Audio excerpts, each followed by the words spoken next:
Agajanian Quinn, a member of the California Arts Council and Beverly Hills Arts Commission, is the former West Coast editor of Andy Warhol's Interview magazine and society editor of the Herald Examiner. Her cover stories can be read in Venice and Detour magazines, and she is a contributing editor to California Apparel News. For the next half hour, Joan will bring you inside news and views on society, art, film, and the exhilarating worlds of these multifaceted people. Here is Joan Quinn. Hi, I'm Joan Quinn, and welcome to Joan Quinn, Etc. We have a great show with guests Rocky Parker and Woods Davy.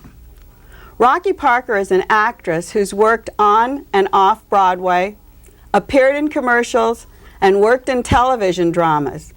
But what she likes above all is teaching.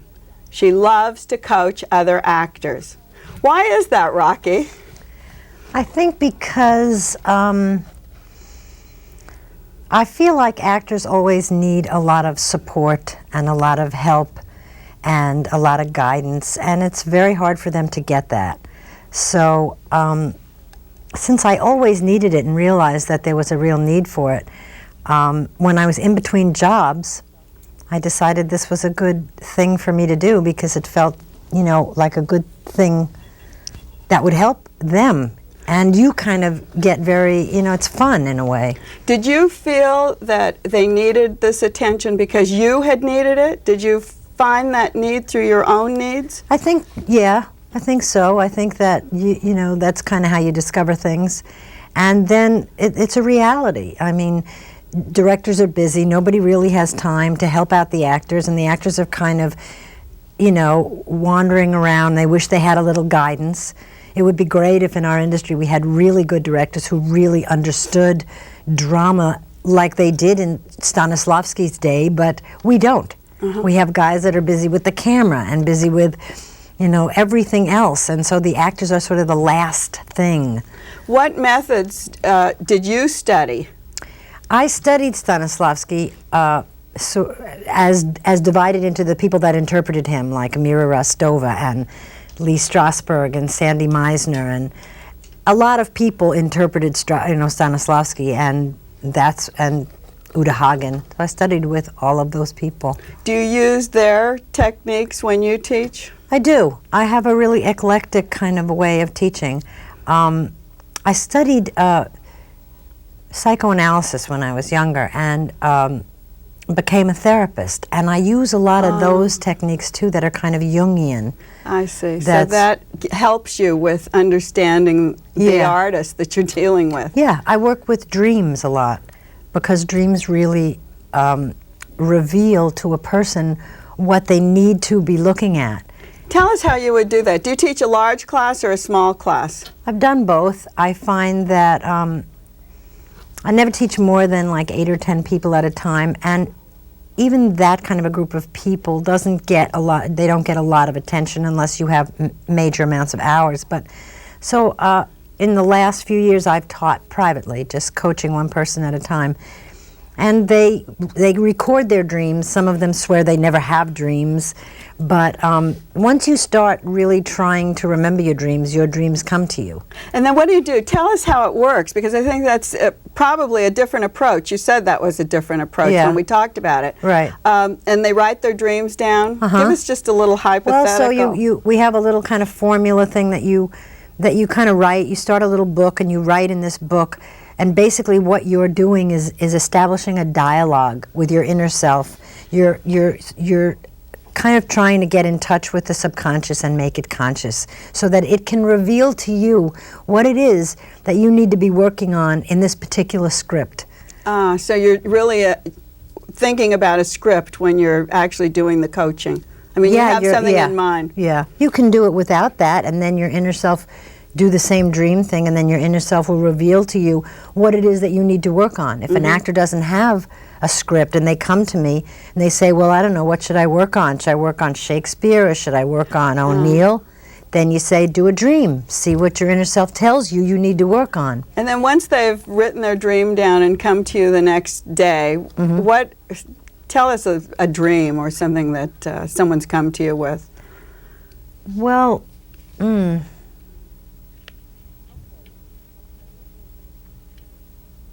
Okay, recently somebody came to me, here's the dream.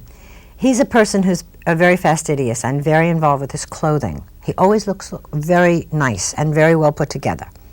He dreams that he's walking up the side of a mountain, which is not an easy thing to do, and he's wearing beautiful shoes, which are getting ruined because he's walking up the side of a mountain where there's lots of mud and all kinds of animals, and he's saying, gosh, my shoes are getting ruined, but he doesn't do anything about it, and he keeps going up the mountain, and he wakes up. Mm-hmm. Okay, what is his dream telling him?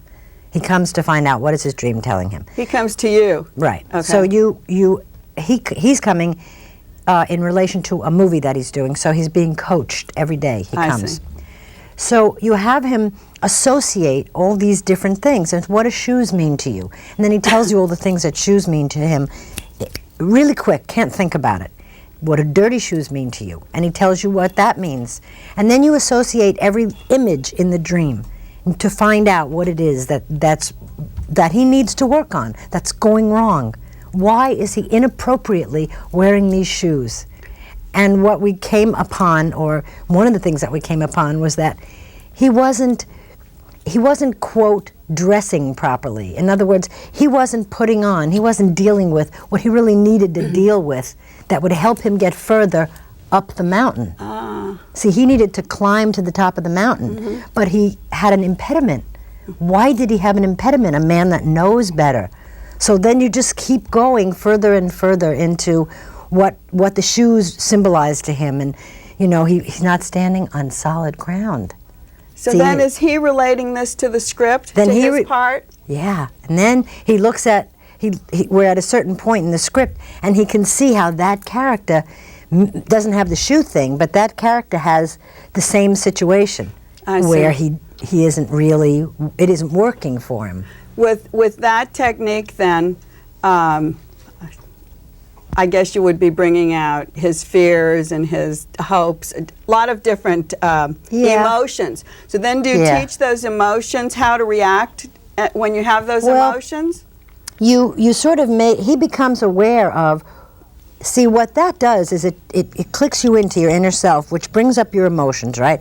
So at least you become aware of what it is that's going on with you. Mm-hmm. So when you get on the set and the director says you got a half an hour, you sit in your trailer for a half an hour, you know that whatever the emotion is, he's confused, Then he can sort of just think about all the things that confuse him, and he can use that. So when the director calls, okay, get the actor right in front of the camera, he walks and he's got something inside of him. He's got something to deal with. Mm-hmm. I never go too far into too complicated an emotion with somebody because I don't practice anymore, really. But the thing is, would you teach the emotion, say, of fear or surprise or love the same way to a male as to a female? Do they respond the same way? Yeah, there's really no difference. It's not like you sort of teach them. It's like, see, they know how they react.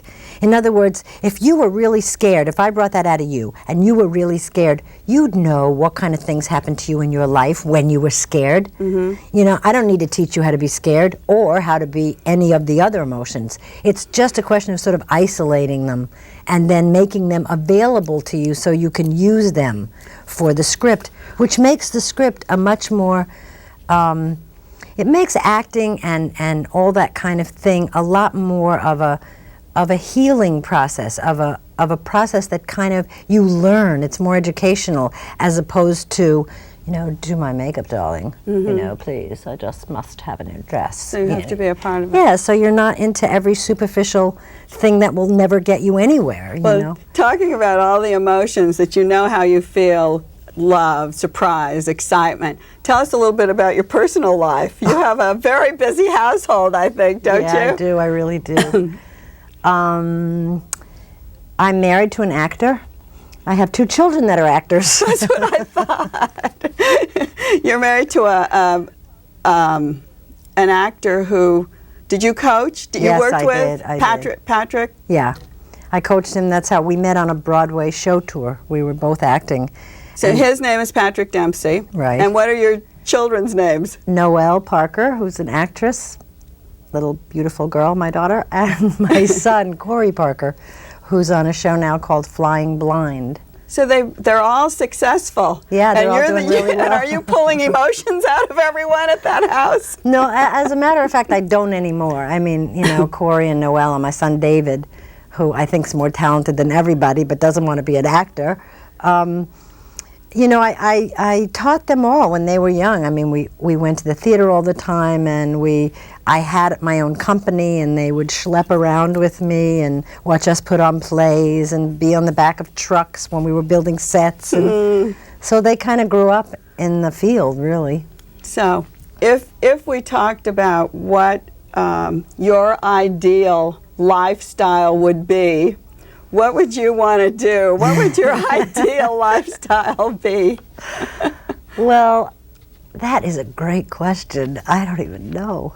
Although a couple of times this week I thought to myself, when it gets really, really busy and I'm coaching a lot of people and I'm running around and I feel sort of dizzy, I feel like if I could just go to a nice warm place where there was a house on the beach and no people, I think that would make me really happy. And I think you'd probably love to mill through the 40s jewelry that you love. Oh, they'd have to be some flea markets, no doubt about it, because that's one of my solid passions.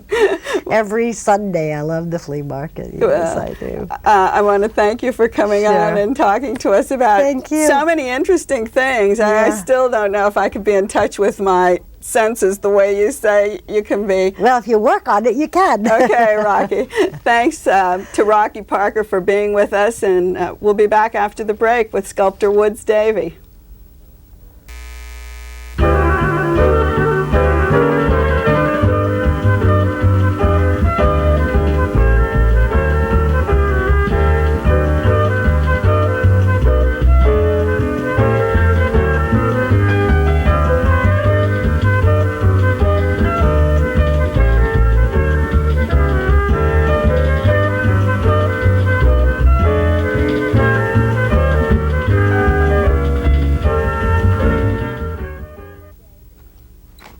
We're back with sculptor Woods Davy. Woods was born in Washington, D.C. in 1949 and attended St. Albans School. He earned a Bachelor of Fine Arts in 1972 from the University of North Carolina, Chapel Hill, and a master's degree from the University of Illinois. His massive sculptures have been exhibited in museums across America, and his work is in the permanent collections of the LA County Museum of Art, the Contemporary Art Museum in La Jolla, and the Laguna Museum. He lives in Venice, California with his wife Kathleen and their 2 little girls. Woods, why are all the permanent works that you've made in local museums?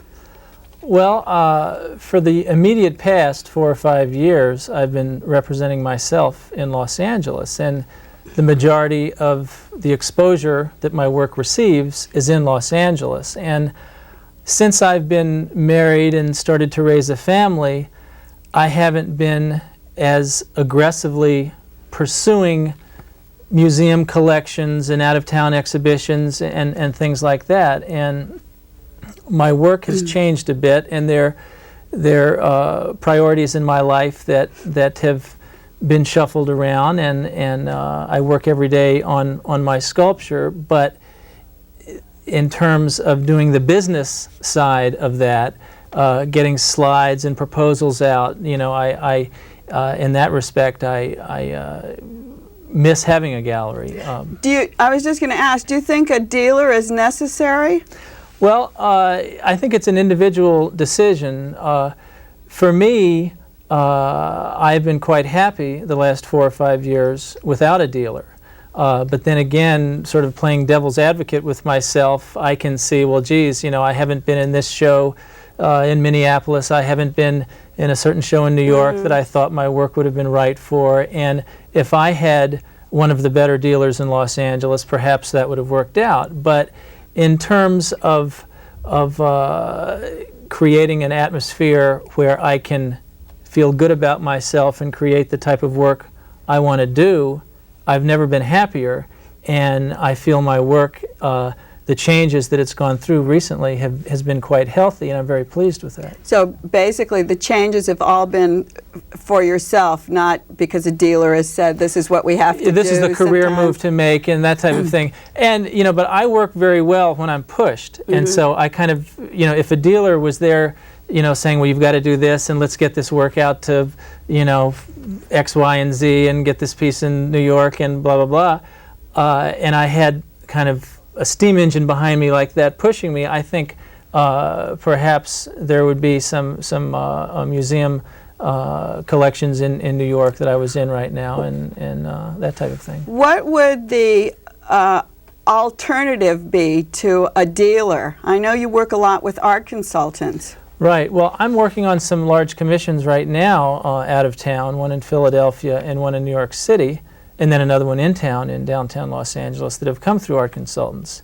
And that's a procedure that I feel very comfortable with. I'm still my own boss, the dealer and the artist, if you will, and getting in various slide banks and whatever, and having your work presented by various art consultants, getting on shorter lists, and then flying to the site, looking at the site, and there's a procedure after I am in a short list that I go through to get a commission. So the difference, just going back to a dealer and an art consultant, would be a dealer has a gallery, basically, and an art consultant or handles just a few artists? Yeah, well, a dealer really can mold your career.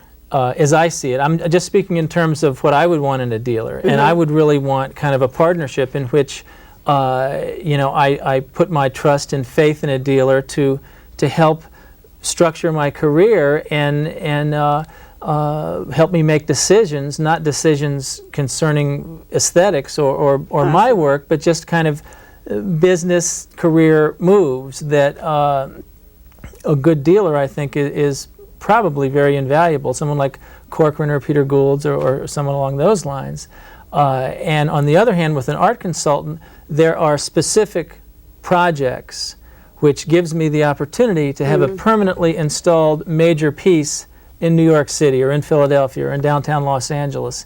And so there are two different things that, you can certainly have both in one's career simultaneously, but the art consultant situation, I've been very fortunate with that recently in obtaining some large-scale commissions. We've talked about with you the large-scale commissions and the big pieces that go in public places or with corporations, right. or I guess universities. American Film Institute has one of your pieces. In the Arco Sculpture Garden, right. In the Arco. But these pieces behind you are pieces that normal people can have in their house. And so you work on all different scales. Yes, I do. Initially, this... Can you hold sure, it up? This maquette, for example, is a scale model in 1 inch to 1 foot proportions, which I have translated into a large scale piece that's 9 feet in height. And this is an example of the work I was doing throughout most of the 80s. So in the 80s you lived downtown. You were a downtown artist, so to speak. The good old days, right, yeah.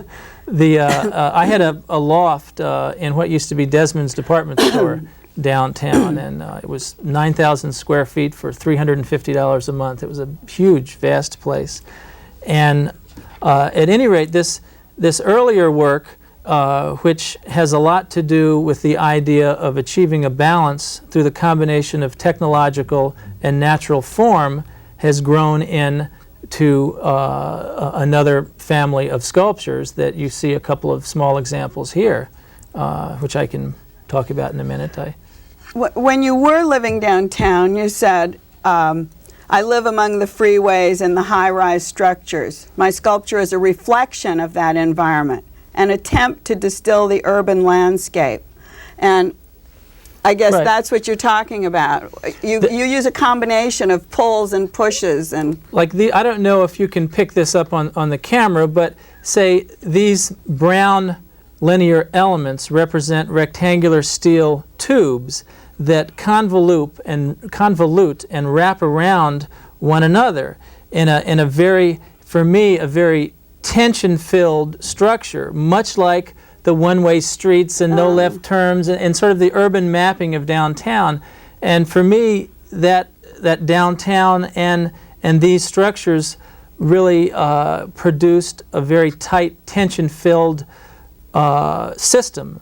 And what I wanted to do is invade that with what I felt not only relieved that tension, but was just totally inappropriate for this tight geometry, something very unexpected that would jostle your expectations. And hence, this marriage of what I consider to be two extremes, this tight steel geometry and these precarious-looking but very solidly anchored boulders in reality and little pebbles in these scale models. And then you moved to Venice and you started doing the sculptures that are behind you. We're going to get a close-up of that sculpture, and you can see how it's changed. The metal has left in a way.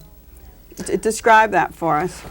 With this new work, there's been a major change in direction of what I've been doing, and the older work, which had a very architectural edge to it, is replaced by a very sensual edge.